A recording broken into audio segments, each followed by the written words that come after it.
Welcome back to consecutive day 879 of a diary of a runpreneur. Please do give this a subscribe and a share, as it's part of a fundraiser to save the lives of children by attempting the ultimate ultra marathon. All the information's in the link in the comments below. Thank you for the support as always, and let's get started.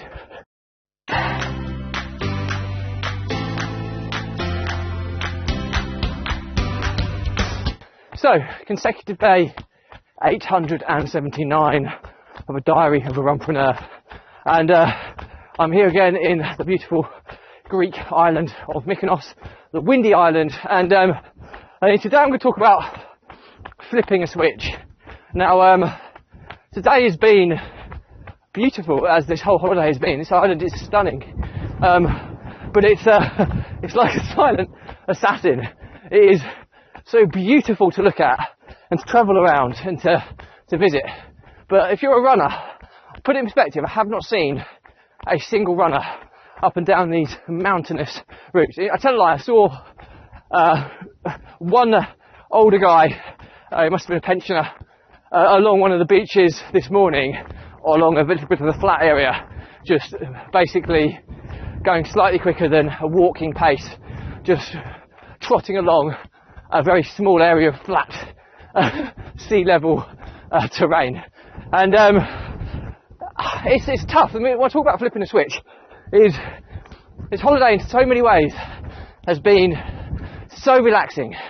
I mean, I talk quite a lot in my vlog about my two favourite places to be to clear my mind.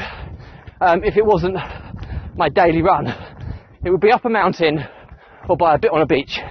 And this island is full of mountains and it's full of beaches, and it's absolutely beautiful. So you go from, just got a car coming past me, just bear with me a second, let's go past.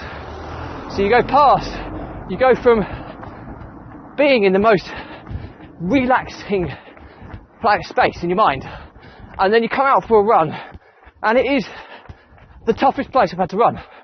I know I've hit walls in marathons and stuff, that's exceptions. They're exceptions because they're when your body's shutting down. But when you're feeling okay and you just come out for a run, this place is absolutely brutal. Like I say, I'm doing 170 metres of elevation every day in 7.36 kilometres of run. And there's no flat. It's either up or down constantly. So you're either, your quads, your calves, hamstrings are being pulled and twisted in so many different ways.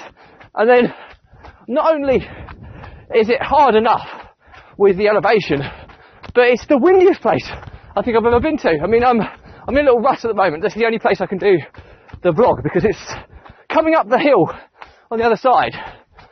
You know, it's literally borderline. I was running motion at walking pace because the resistance was so strong. Not only was the elevation resisting me, but the wind was blowing straight in my face. And you're gasping for breath because it's taking your breath away.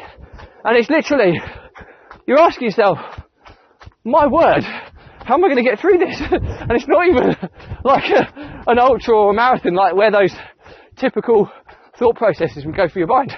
It's a 7.36 kilometre run that I do this distance every day. It's my bread and butter. But my word, it is just brutal. So the point I'm trying to make is this is why I find holidays, for me, I love my holidays, don't get me wrong. I do a little bit of work because I know that, you know, my way of life is my entrepreneurial way of life. So I never switch off completely, and I'm completely cool with that because quite often my work isn't my work, it's just my life. And I love my life. So that's fine. But it's that ability to switch from one extreme to a complete other.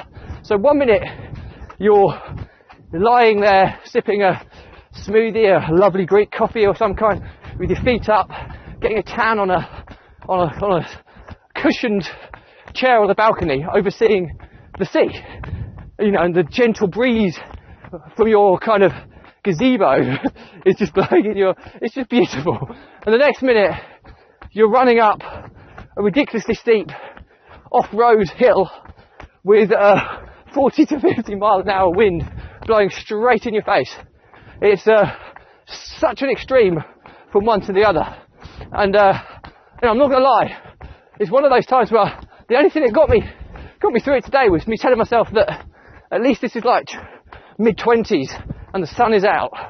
I go home back to England. We're going to be into November next week, where the temperature's really going to drop. It's going to be running tights, skins, snoods, ear covers. It's going to be cold and horrible to run, but at least it'll be flat. So I'm trying to tell myself to enjoy these last few days of the year where I'm going to be running in vests and shorts, getting a bit of a tan whilst running. But my word, it's challenging. So I have to confess, Mykonos, you're up there with the hardest places I've ever had the pleasure of running. I think back to my holiday in the Netherlands, which is really flat in the summer, and there's just running paths everywhere. It was just one of the nicest places to ever run. I'm not saying Mykonos isn't nice to run in, but doing it every day is a little extreme. So anyway, moral to the story is prepare yourself for a battle if you plan on running in Mykonos. Anyway, that's it for me today. Any questions or comments, drop me a line. I will respond to everyone. Remember, this vlog is part of the Runpreneur challenge, so do give it a subscribe and a share, as it's part of the fundraiser to save the lives of children by attempting the ultimate ultra marathon.